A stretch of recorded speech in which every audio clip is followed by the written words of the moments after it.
Hi writers, you're watching the Slush Pile video series, a series of videos where I'm going to help you master characters, plot structure, and controlling ideas to help you tell a story that works and that readers are going to love to read.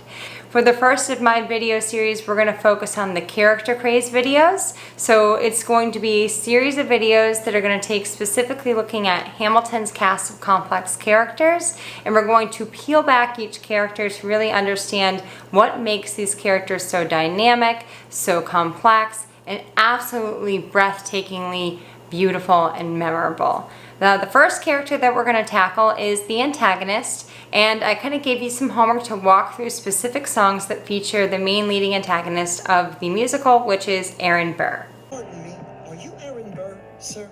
That depends. Who's asking? The first question that we're going to look at is, what are the characters literally doing? In other words, what are the characters actually actively doing as the scene unfolds? The second question is, what is the essential action? The essential action is the character's want in the scene. You're going to see that the essential actions for different characters are going to be different, but we're going to focus on the antagonist's essential action, so Aaron Burr's essential action, in this first group of videos that we're going to look at featuring Aaron Burr. Talk less. What? Smile more. Don't let them know what you're against or what you're for. You can't be serious. You wanna get ahead. Yes. Fools who run their mouths off wind up. So the first question I asked you to think about was, what are the characters literally doing? In this scene with Aaron Burr, sir, Alexander Hamilton is literally approaching Aaron Burr, introducing himself, and trying to find out how Aaron Burr graduated from college so early. The essential action is the want that one or more characters desire in a scene. In other words, this might be a want that is tethered to the global story, those spinal scenes that are going to drive your story forward, and it's going to illustrate what your character wants consistently as they progress through the story, or it might be just something that they want immediately in that scene. In Aaron Burr, sir, Alexander Hamilton wants to befriend Aaron Burr because he needs to discover what Aaron Burr did that allowed him to graduate from college early, because Alexander Hamilton wants to do the same thing so he can hurry up and join the revolution. Aaron Burr wants to impose impending wisdom on Alexander Hamilton. Based on his experience, Aaron Burr is all about hesitancy. He is brilliant by all means, but he tends to hold back before being loud and abrasive, which Alexander Hamilton is representing already, just by how assertive he is in approaching Aaron Burr. It doesn't cause any hostility between the two, but Aaron Burr's advice to talk less, smile more, will be rejected by Alexander Hamilton and demonstrate a main difference between the two characters. Pardon me, are you Aaron Burr, sir? That depends. Who's asking? Now let's look at those other 7 questions that focus more on the development of the antagonist than what is actually going on in the scene that we just reviewed.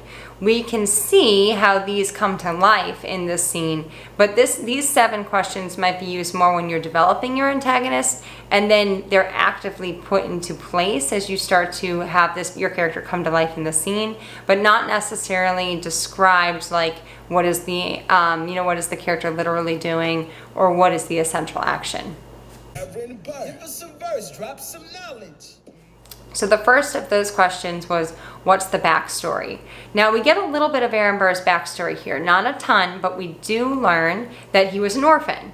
And we also know that he has graduated from college early. So these are essential to us understanding why Aaron Burr might be someone that Alexander Hamilton is trying to model after at the beginning of the scene. This connection between the two is also what attracts Aaron Burr to inviting Alexander Hamilton into a bar and feeling like he needs to impose his impending wisdom to Hamilton in order to help him succeed in life. Good luck with that. You're taking a stand. You spit. The second question is, how does Aaron Burr demonstrate some sense of style, intelligence, power, competency, and when we're looking at this, Aaron Burr notably establishes his sense of sophistication and, his ability to get ahead because he already has graduated from college early, which is what Alexander Hamilton is wanting to do.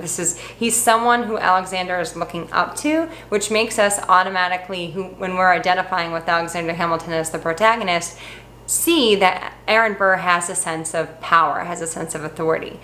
I'ma sit, we'll see where we land. Can I build tension in the relationship between the protagonist and the antagonist by, really mixing up their tension in their relationship?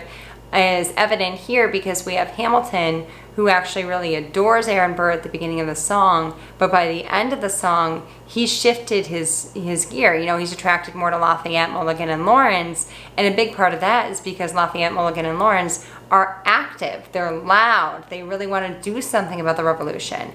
And Aaron Burr, going off his advice of talk less, smile more, is thinking, don't blow your chance. Number 4, does Aaron Burr avoid becoming a caricature? Absolutely. I don't see anything cartoon about him. He is holding back because he's afraid of losing something, and while we don't know what that loss is, and while that is going to directly oppose with the protagonist's actions as he moves forward, it doesn't make him in any way seem fake. He's authentic to the bone. If you stand for nothing, Burr, what'll you find? Question number 5. How do I make my antagonist vulnerable? Aaron Burr is vulnerable in a couple of ways. Number 1 is that he does fear losing something. We don't know what that is right now, but he clearly feels that the only way to get ahead is by talking less, smiling more, which is not anywhere near the way that Hamilton wants to proceed. He also becomes even more vulnerable as the scene progresses because the adoration that he has of Alexander Hamilton in the beginning of the song quickly dissolves as he starts becoming kind of pushed aside in the light of Lafayette, Mulligan, and Lawrence. What are the stakes and consequences for the antagonist if the protagonist succeeds? We don't really know this yet in Aaron Burr. We think that they're more allies than they are going to be this antagonist-protagonist. And the last question, question number 7, how are the actions that my antagonist is making directly in conflict with the protagonist's actions, wants, and desires? Now, this is an interesting one because at first their actions are not in conflict with one another. They actually are working together as allies. Aaron Burr actually invites Alexander Hamilton into the bar. Can I buy you a drink? That would be nice, Alexander Hamilton says. And the whole point of this is that Aaron Burr wants to share how he has succeeded in life. Their relationship starts to show the conflict that's really going to continue to escalate throughout the story. Okay, writers, so those are the answers for the 9 questions for the scene. I hope that these 9 questions have given you some insight on how to maybe look at a scene and how to develop your character in a strong way, specifically focusing on the antagonist. Thanks for coming this week, and I look forward to seeing you next week. We're going to review my shot. Have a great one. Enjoy your writing time.